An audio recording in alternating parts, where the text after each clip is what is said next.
Check, check, check. Okay. And we're good. Okay, good job. All right, let's do it. Yeah. See if we remember how. Yeah, exactly. Oh, man. Welcome to Hallway Conversations. We're a trio of educators who have plenty of questions about teaching and learning and school culture, and we believe in the value of reflection and collaboration as we seek to keep growing as teachers. This podcast is our place for thinking out loud together about issues in education and why they might matter to Christian educators. Welcome to the conversation.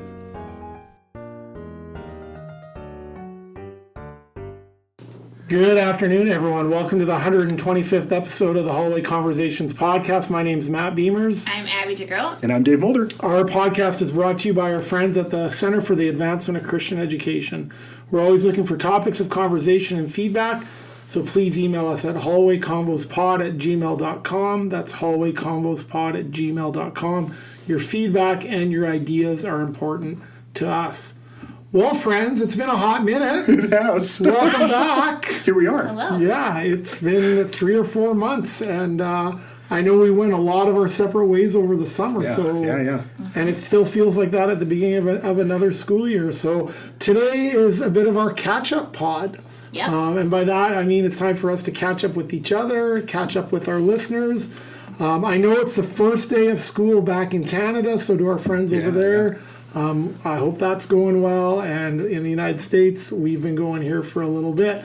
And if you're in a different country, thanks for listening. Wherever you're at in your school year, we hope it's all as well with you too. Dave and Abby, I was thinking about no real topic today, but just thinking about a modified 3-2-1 protocol. So we use these in class, and I was thinking about, hey, like what about 3 personal highlights of your summer that maybe you can share with our listeners, maybe 2 professional highlights, and maybe 1 future highlight, something you're working towards. So Abby, maybe we can start with you, just like, hey, how was your summer? Yeah, I love self-disclosure, so thank you. Yeah, well, let's be honest. When I was thinking about this, I thought we need to get something in Abby's wheelhouse. And so I just thought, this is it. Love it. Welcome back. We're so glad you're here. Yeah, it's so good to see you again. I know you missed us. Yes. Oh man. Okay, so personal highlights. I have a high school student Wow. this fall. Here we So go. that is my kind of big personal thing. She seems a lot older than she did at the end of the 8th grade. Isn't that interesting how Yes. quick that happens? It does. Yeah. Yeah. Wow. Yeah. So And how's the start been for her? If we can ask. It's been great. Yep. Good. She has really she really loves the social aspect of sure. school. But that's normal. I think she's playing cool about her classes, but I do think she is enjoying them. But she can't admit that to me. Sure. So a lot like her mom. Right. Loves being with the people. Right. More so than her mother. Yeah. It's funny because I used to teach at the high school she's going to. Oh, sure. But I've been away for 8 years. Okay. Yeah. But there's a lot of people who are still there who turns out were pretty close to me. And so she did tell me at one point, she's like, it's really annoying that everyone knows me. Yeah. Oh, Because of you. Because of me. Yep. Yeah. Right? So she's Yeah. That's so good. it is. It's funny. So, but I'm having a great time having her there, and she's enjoying, she's playing volleyball, and she's doing all the things and being very social. So I'm just thinking about maybe some of our listeners who, whether it's, one of their kids going into kindergarten or high school or university, just how's that been for you as a parent, if I can ask? I've struggled a little bit. Yeah.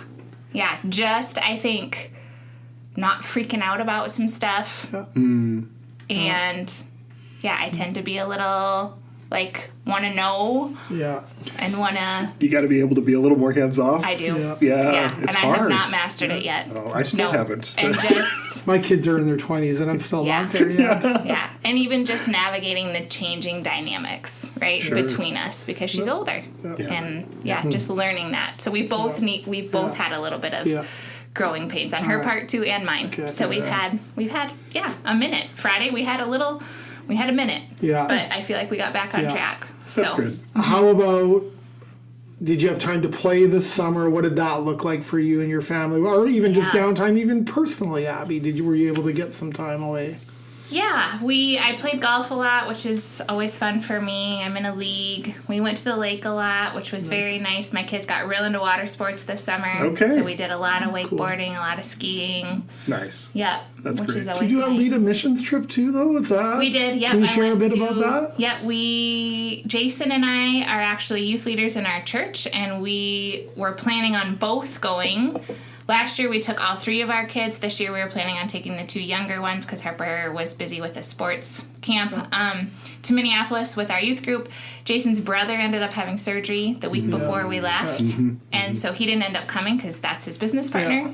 So I went with Reese and Jace came with me though, and that was so good. fun. It was rich. Yeah, we led some Bible school, so it was fun to see our teens kind of use their gifts That's awesome. there too, and my kids. So yeah, that's a little bit of a Cool. personal highlight for me. All right, thank you. How Yeah. about you, Dave? A little. Yeah. What did your summer look like? Summer was crazy for me, you guys. So I had a crazy hair back in like May that I decided, you know what, I got a book in me, and so like in about 6 weeks I wrote a book on AI for Christian educators. Yeah. And, It's very impressive. I mean, I'm kind of like feel like I'm humble bragging as I say this, Yeah. but for real, I'm proud of myself for doing it, Yeah. and I had done Should a lot be proud of the yourself. Yeah. Yeah. I had done a lot of the thought work before, so like writing's never easy, but it came out of me pretty efficiently, right? And yeah, I was really grateful. So the publisher I worked with for my first book, they loved the idea, they picked it up, and you guys, if you know anything about academic publishing, it is slow. Yeah. Like the process is slow.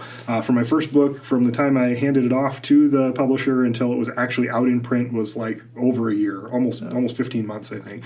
And this one, like I handed it off to them for editorial in June, and Lord willing, it's going to be out this fall already. Good for you. Like crazy. But it's a hot topic, And too, timely. right? Yeah. Timely, And so I'm grateful. I'm so grateful for that. And I'm just kind of in the waiting game right now. My part's done. I've given the approvals for the proofs and everything. So it's coming. Cool. It's coming. So, and then, I was teaching online this summer. I taught 2 classes. Classes I love, our Issues in Education class for the master's program. I love teaching that class.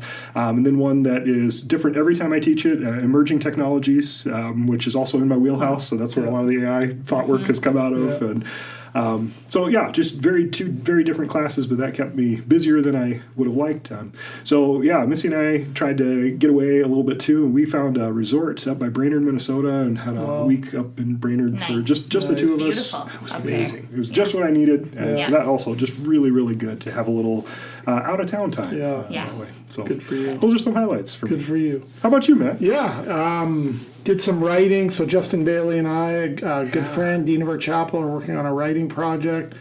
Yeah, it's just gonna take a while. Like I don't have it in me like you do, and so just lots of thought. And but yeah, doing that with a friend is it's wonderful. And we encourage each other in that work, and we're taking the long view with that.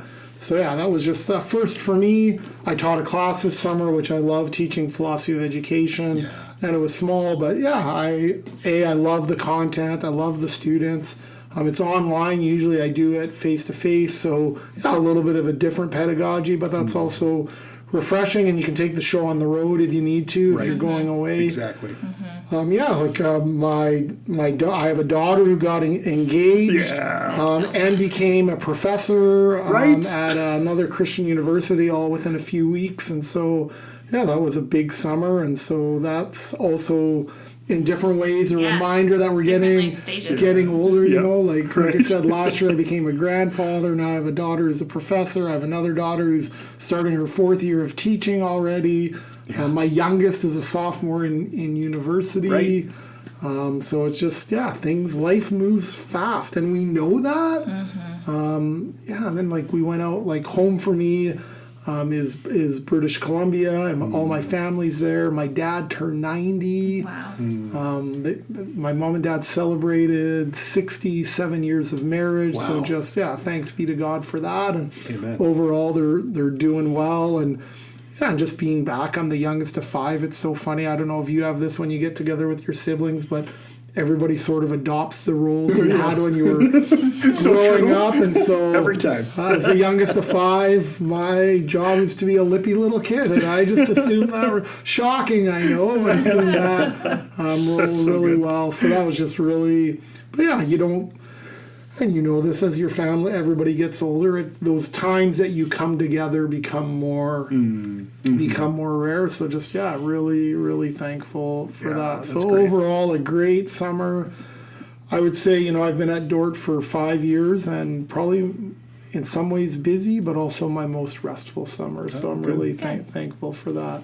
Dave, I mean, you alluded to a book, but how about like a couple of other professional highlights, things you're either working on or even future or just your own growth? Well, I appreciate you asking that. Yeah, the book is a big one for me.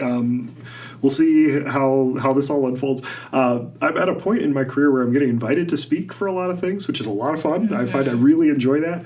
So in the month of August, I presented either in person or as a webinar in, I'm going to have to count it out, so I think 6 different states. Alabama, Washington State, Michigan, New Jersey, California, and here in Iowa. How exciting. So that's pretty great, right? And to get to work with Christian educators all over the place. Like I say, I love being able to go places in person. That's very gratifying. But even, the way technology works today, to be able to just zoom in. I spent a couple hours with Seattle Christian School in Seattle. It was an amazing experience. A couple weeks ago, we've got a couple listeners from Briarwood Christian School in Birmingham, Alabama. Hello to you all if you're listening. I got to spend a couple days down there with them. Fantastic school. So just getting connected with folks like that, that's a real blessing. And I love the opportunities to do it.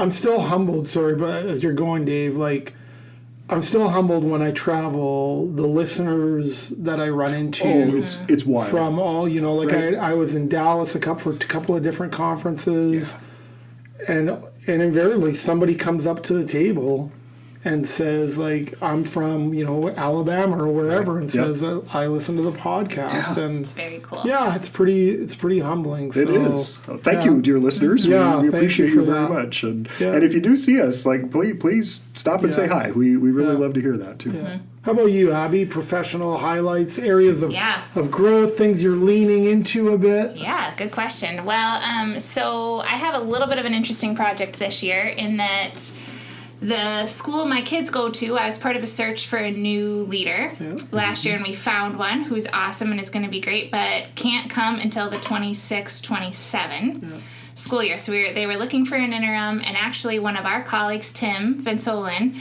approached me and said, hey, I'm kind of thinking about maybe helping. Right. Do you want to help me be their interim leadership? So I get to do the fun stuff. I think I get to do all of the PD and kind of instructional coaching curriculum stuff over there. So I'm doing that a few hours a week over there and helping out. That's kind of my project. So getting school going over there was kind of a big project of mine this summer, and then I've started spending some hours there during the week. So that's kind of my professional project this year. Yeah. Life-giving for you? It is. It's really fun, actually. Yeah. Talk about that a little bit, actually, Abby. And people keep...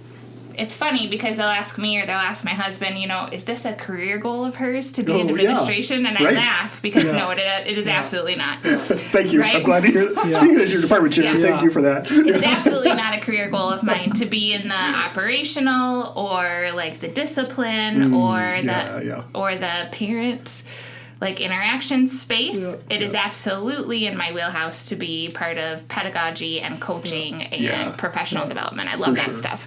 So I get to do the things that are in my wheelhouse. So it's been fun. Now, Abby, you've been at Dordt for 8 8 years. I finished 8. So it's been a while since you've been in K-12. What have you noticed? What have you learned about yourself, or even being in elementary school compared to high school? Yeah, those are great questions. So I think the thing that has solidified for me a little bit, just being in this space, Tim looked at me one day, because he does not know the people there, obviously, like I do, and he said, you have such an advantage right now. Because I think the relationships, this job is so much easier for me because I have already established relationships with so many people within the school. And so I think for me, that's the thing that I've come back to is relationships really are just such a huge part of the job. And which is a good word for new teachers and administrators. It is. Oh, for sure. To take the long view, Take the long view. You'll get there, right? But that's a big piece of it. And so, and also it's heartening for me to see relationships I've built over many years, right? Yeah. Like bear for fruit, sure. even if they're outside of my professional realm. But so that's been fun. Cool. Yeah, and middle schoolers are still the same. Yeah. Yeah, I walked in a classroom the other day, and the teacher was talking, and then a kid raised his hand, and I knew exactly what he was going to say. I knew to the word what the kid was going to say, and then he opened his mouth and said exactly what I... Exactly. Yeah. I love that. Yeah. That's amazing. Because they're all the same. Kids are still And I kids. can predict it, Yeah. right? Like, so Yeah. it's fun. Yeah. What are you working on, if I may Yeah. ask, as a faculty over there? What's your goals? We're doing some science of reading stuff over there with our PD. That's great. We, as a DORT learning group, did some cognitive coaching. It's like some instructional coaching training this summer, so I'm using that a little bit over there with new teachers and just all of faculty in general. So we're doing some of that stuff. In my work at DORT, Dave and I are actually next week heading to the State Board of Education. We're wrapping up our accreditation cycle to accredit the program, so that's kind of on my mind. Yeah. Yeah, and also kind of serving as a consultant for other schools going through that accreditation process. So I'm thinking a lot about that too. Yep.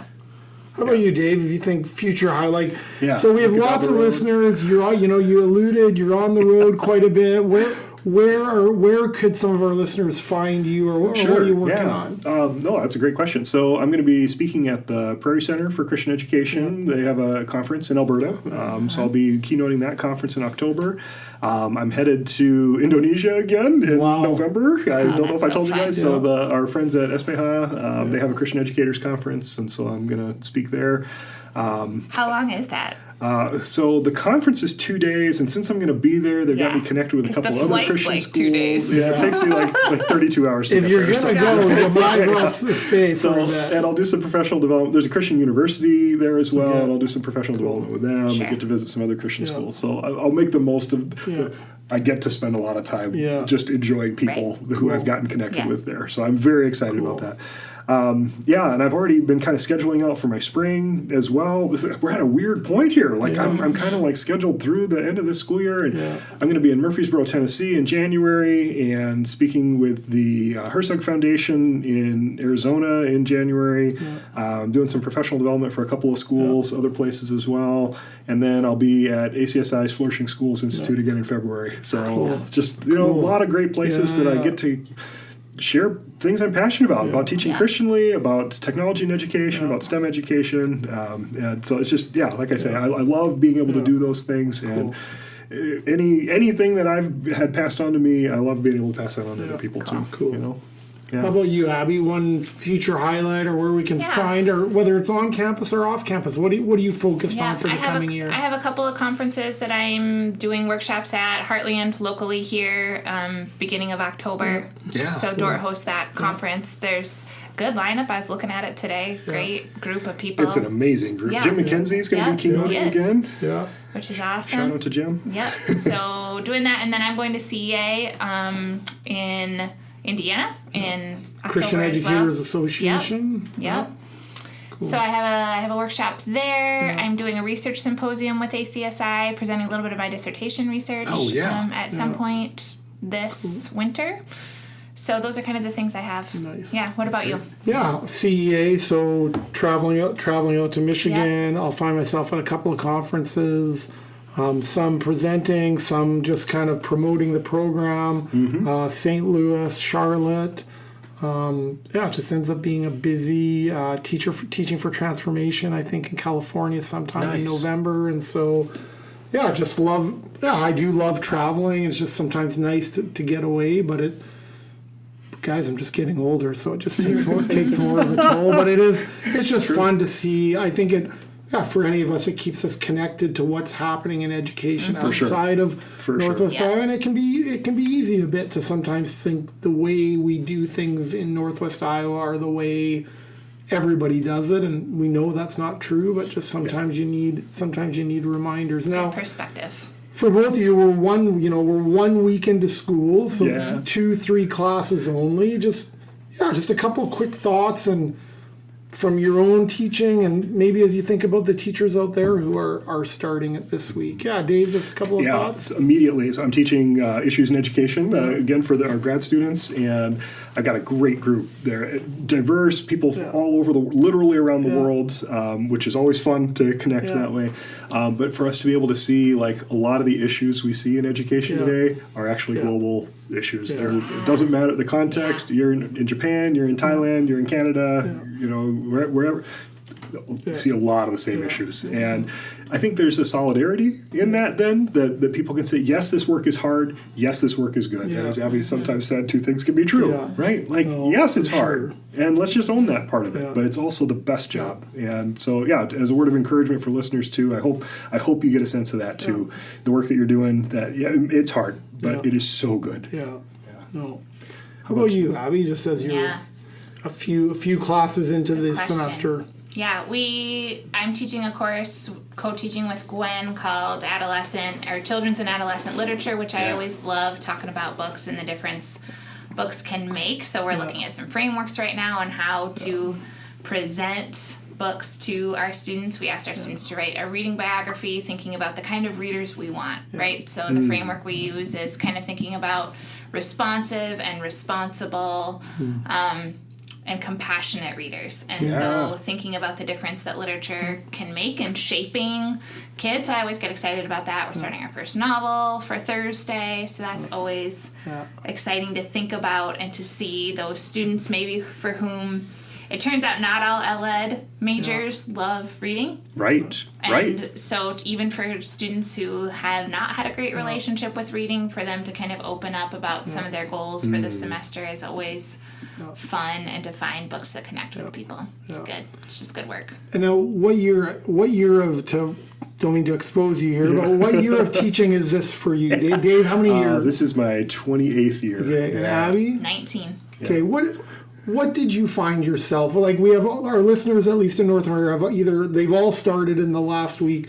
What do you find yourself thinking about the night before, or even just the first day? Like, can you share a little bit? I have stories. So on the first day I teach one of our core capstone classes, Technology, Identity, and Community, right? And it's students from across the university, a couple ed majors in there, but a lot of engineering majors, business majors, social work, like pick your flavor, right? They're all in there. So I don't know very many of them. And in my first class meeting with them, I caught myself, like, my hands are shaking. And to still, at 28 years in, I am anxious. And I owned it, and I said to them, like, guys, in the end, I get excited and nervous every time because when push comes to shove, I really want you to like me. And I said it to them, and you can kind of see, like, the room, like, they lean back, like, you care, like, whether or not we like us. In my heart of hearts, I still want my students, I really want them to like, and I'm not convinced that they have to like you to learn from you, but boy, it helps. Oh, of course it does. Of course it does. And for my own mental state, my way of being with them, it's like, if I'm worried that they don't like me, then that just is a burden for me to bear somehow. And so it's like, then I pull out, like, all my dog and pony show on the first day. Like, I want it to be a real lesson. I want them to really learn something, but I want them to get a sense of who I am and for me to get to know who they are right out of the gate. And I don't know. It's just interesting how that part hasn't gone away for me. And on the trajectory of your students liking you from hurting to helping. Oh, yeah. Do you know what I mean? Right. Like, Totally. It's good for everyone, Absolutely. right? Like, they don't need to, but, like, what's the good that comes from them not liking you, right? And then why don't they, right? And maybe there's things you can't, but there is things that you can do to build relationship with them, right? And I guess that's really what I'm saying too. It's like, I say I want them to like it. I want them to learn a lot. Totally. That's the. And I think if they have a healthy relationship with their instructor, they're more likely to learn. For sure. How about you, Abby? I always think about how to get them invested. And one of the things that I always think, is this really going to work? But then it always does. Is we do like hey, let's come up with some norms together for the way that we're going to be. So I ask, and I also get them invested in thinking about why the class is worth taking. So I get them to think about their own middle school years and high school years, because this is a different class. It's applied ed psych for middle school and high school teachers, and so we think about their own middle school and hght school years, and then I say, okay, now how will you learn best? And they have to come up with some ways. What works for you in class? What are you looking for from me as a professor? And then I kind of collate them into like a group of norms, and then we talk about the process actually, because I tell them actually this is a really good thing to do with adolescents because it gets them to own their own. And they're able to see that, and they came up with some really good stuff that I implemented right away as I was giving feedback to them, right? Awesome. That I knew that they wanted, and that just builds some rapport, it builds some trust. It gives them like immediate ownership for their own behavior in their groups, because we go right into a group work thing, and so that was it was good reminder. Yeah, no, we do that a bit in my class too, where I asked them to on a piece of paper, just like, hey, what are your expectations for the classroom culture? What are your expectations for your peers? What are your expectations for yourself? And then what are your expectations for me? And because I think so much can get missed when we don't articulate expectations. Like I think about that all the time in my marriage or as a parent. Like, oh, I didn't know you expected that of me. And even just, hey, I expect for them to hear their peers saying, I expect this space to be honoring when someone's vulnerable and participates, right? It's like, hey, that's important to the people around you. And so I share some of those out, just in terms of like, this isn't just me saying, this isn't just important to me as a professor. Like these are the things that are important. And so this idea of just shared expectations, and then how do we live into that? So, guys, it's really good to see you again. Likewise, it's been a while, and I think we're gonna. I've missed this so much. I think we're gonna go for it for another year, at least a semester, and I think we always reevaluate. And I think we were all just like, let's do it. Go. We're all in. So, friends, we know that your time is valuable, and we want to thank you for joining us today for another hallway conversation. Whether it's this day, this week, the beginning of another school year, we hope the Lord gives you what you stand in need of. And we like to send you from here with this blessing. So to our listeners, may the Lord bless you and keep you. May the Lord make his face shine upon you and be gracious to you. May the Lord turn his face towards you and give you peace and give you peace and give you peace. Amen. Thanks for listening, everyone. We hope you have a wonderful day. This podcast was literally dreamed up during one of our actual hallway conversations. Our music is by Ethan Mulder. Hallway Conversations is created and produced by Matt Beamers, Abby DeGroat, and Dave Mulder. Hey, we have a favor to ask of you. Would you be willing to rate this podcast or write a review in your podcast app? Or if you found this conversation interesting or helpful, would you consider sharing it on your social media? Those things really do help podcasters out, and we would be so grateful. Thanks for listening, friends.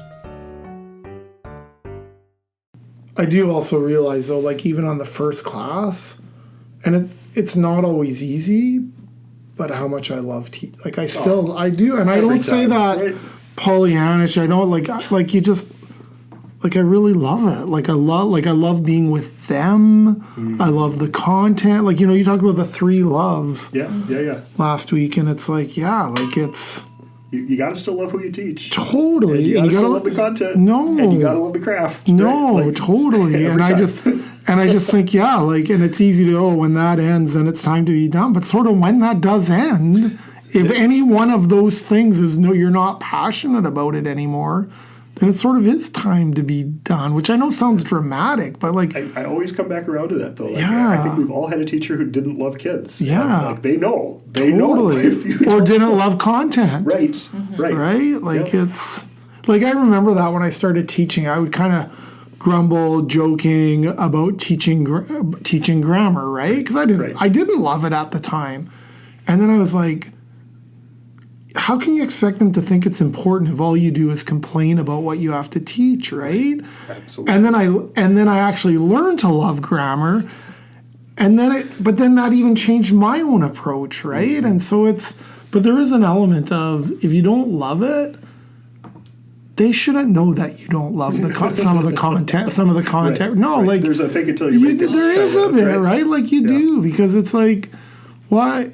Yeah, because I think you're even modeling that for students sometimes, right? Is you got to bring your best every day, or try to bring your best every day, even if you don't always love what you're teaching. And I think it's fair for students to expect that from us, actually. Yeah.